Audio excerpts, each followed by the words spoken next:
بسم الله الرحمن الرحيم. ازيكم يا بنات؟ عاملين ايه؟ يا رب تكونوا بخير. النهارده ان شاء الله هنعمل مع بعض ايس كريم بالموز. لو عندك موز مستوي في البيت اوعي ترميه. هنعمل مع بعض ألذ ايس كريم بالموز في الخلاط بمكونات بسيطه جدا.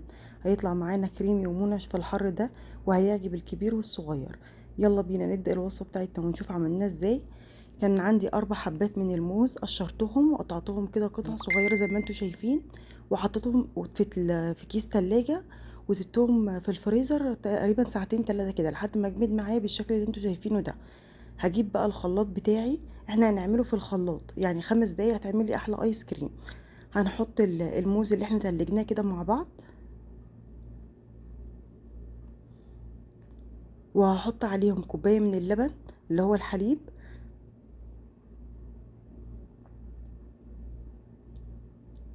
وكمان هحط عليهم ظرف من الكريم شانتيه،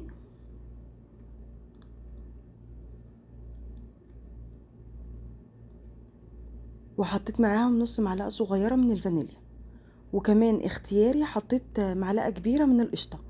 هنا القشطة دي اختياري بس بتدي قوام حلو جدا وطعم حلو كمان مع الايس كريم. هنضربهم بقى كويس جدا 5 دقايق كده في الخلاط لحد ما يوصل معايا بالقوام الكريمي الناعم اللي انتوا شايفينه ده. شايفين يا بنات القوام بتاعه عامل ازاي؟ ما استخدمناش سكر ولا اي حاجة خالص. هو كيس الكريم شانتيه حطيناه على الموز مع كوباية اللبن، وبقى عندنا احلى ايس كريم بالموز. شايفين القوام بتاعه عامل ازاي؟ هندخله بقى الفريزر، هيقعد له مش اقل مثلا من ساعتين 3 في الفريزر.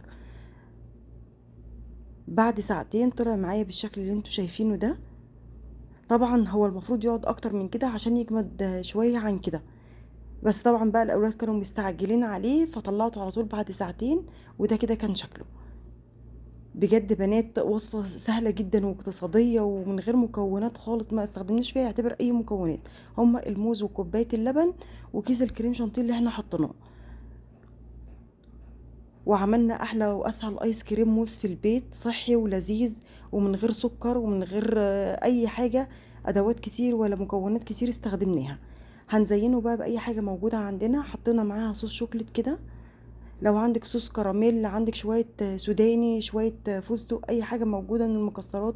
مش موجود اي حاجة من ديت، خلاص انت عملتي ايس الكريم بالموز حلو جدا. الاولاد هيحبوه،